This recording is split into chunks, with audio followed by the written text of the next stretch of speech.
Okay, നമുക്ക് 22ാമത്തെ question കിടക്കാം. 22ാമത്തെ ക്വസ്റ്റ്യൻ ആക്ച്വലി കോണിക് സെക്ഷൻ എന്ന ചാപ്റ്റർ ക്വസ്റ്റ്യൻ ആണ്. ഇവിടെ എന്താണ് H K lies on the circle. Circle ആരാ? X square plus y square equal 4 എന്ന സർക്കിളിലെ പോയിന്റ് ആണ് എച്ച് കോമ കെ. എടാ, ഒരു കർവിലെ പോയിന്റ് എപ്പോഴും പാരാമെട്രിക് ഫോമിൽ എടുക്കുക. എന്തായാലും പാരാമെട്രിക് ഫോം സർക്കിളിലെ parametric form r cos theta r sine theta അല്ലേ? അപ്പൊ അതിലാ 2 കോസ് തീറ്റ 2 സൈൻ തീറ്റ അല്ലെ? അപ്പൊ എച്ച് ആരാ? 2 കോസ് തീറ്റ. കെ ആരാ? 2 സൈൻ തീറ്റ അല്ലെ? ഇനി ക്വസ്റ്റ്യൻ പറഞ്ഞതാണ് 2h plus 1 and 3k plus 2 lies on the ellipse. എന്താണ്? 2h plus 1 3k plus 2 എന്താ? lies on the ellipse ആണ് അല്ലെ? എന്താ 2h plus 1? ഇതല്ലേ x കോർഡിനേറ്റ്, ഇതല്ലേ y കോർഡിനേറ്റ്. അപ്പൊ x ആരാ? 2h plus 1. and what is 2h?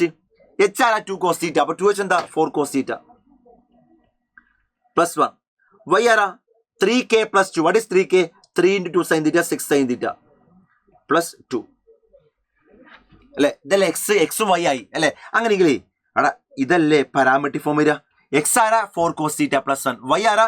sin theta plus 6 sin theta plus 2 അല്ലെ? അങ്ങനെയെങ്കിലേ ഇവിടുന്ന് എക്സ് മൈനസ് 1 ഇങ്ങോട്ട് പോയാൽ എക്സ് മൈനസ് 1 അല്ലേ 4 cos theta. അപ്പൊ എക്സ് മൈനസ് 1/4 എന്താ? cos theta. ഇത് ഇങ്ങോട്ട് y മൈനസ് 2/6 എന്താ? sin theta. അങ്ങനെ ഈ ആ എലിപ്സിന്റെ ഇക്വേഷൻ എന്താ? അവിടെ ഇത് എലിപ്സിലെ പോയിന്റ് എന്ന് പറഞ്ഞിട്ടുണ്ട്. അങ്ങനെ ആ എലിപ്സിന്റെ ഇക്വേഷൻ എന്താ? നമുക്ക് എല്ലാവർക്കും അറിയാം. Sine square theta plus cos square theta 1 അല്ലേ? അപ്പൊ എന്താ വടി സൈൻ സ്ക്വയർ തീറ്റ? എടാ y മൈനസ് 2/6 അല്ലേ? അപ്പൊ അതിന്റെ സ്ക്വയർ എന്താ? y minus 2 whole square by 6 square plus cos square theta. Cos theta x minus 1/4 അല്ലേ? അപ്പൊ അതിന്റെ സ്ക്വയർ എന്താ? X minus 1 whole square by 4 square. ഇതെന്താണ്? 1. അപ്പൊ ഇതൊന്ന് വൃത്തിയാക്കി എഴുതിയാലേ എന്ത് ചെയ്താ? ഒന്ന് വൃത്തിയാക്കി എന്ത് ചെയ്താ? X minus 1 whole square by 4 square x minus 1 whole square by 4 square plus y minus 2 whole square by 6 square y minus 2 whole square by 6 square എന്താണ്? 1 അല്ലെ? അങ്ങനെയെങ്കിൽ ഇത് എലിപ്സിന്റെ ഇക്വേഷനാ അല്ലെ? ഇതല്ലേ എ സ്ക്വയർ? വലിയ ആളല്ലേ എ സ്ക്വയർ? എ സ്ക്വയർ എന്താ? 6 square. B square എന്താ? 4 സ്ക്വയർ അല്ലെ? കാണാൻ എന്താ? we have to find is eccentricity of the ellipse. we have to find 5/a square. അപ്പൊ eccentricity കണ്ട് നമുക്ക് എല്ലാവർക്കും അറിയാം a square equal to b square plus c square അല്ലേ? എന്തിന്റെ കേസ്?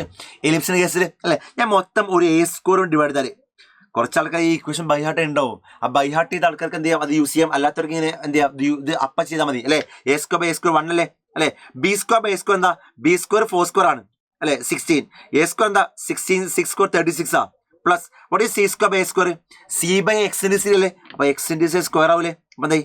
1 equal to ഇത് 2h കട്ട് ചെയ്താൽ 9 8/4 വെച്ച് കട്ട് ചെയ്യല്ലേ? 4 വെച്ച് കട്ട് ചെയ്ത് എന്ത് വരിക? 4 വെച്ച് കട്ട് ചെയ്താൽ ഇതെന്താവും? 4 ആവും. 9 ആവൂലേ? Equal a square. അപ്പൊ ഈ സ്ക്വയർ എന്താ? 1 മൈനസ് 4/9 എന്ന് പറഞ്ഞാൽ 5/9 അല്ലേ? ഈ സ്ക്വയർ എന്താ? 5/9 അല്ലേ? അപ്പൊ കാണാൻ പറഞ്ഞാരാ? അവിടെ ഈ സ്ക്വയറേ 5/9 ആകുമ്പോഴേ ഈ 9 ഇങ്ങോട്ട് പോയി ഈ സ്ക്വയർ എന്തായി? 9 ഈക്വൽ 5/e സ്ക്വയർ അല്ലേ? കാണാൻ പറഞ്ഞ 5/e സ്ക്വയർ അല്ലേ? 5/e സ്ക്വയർ വാല്യൂ എന്താ? 9 ആണ്. What is the value of 5/e square? 9 ആണ്. ഓക്കെ, ക്ലിയർ ആയി എന്ന് ഞാൻ വിചാരിക്കാണ്.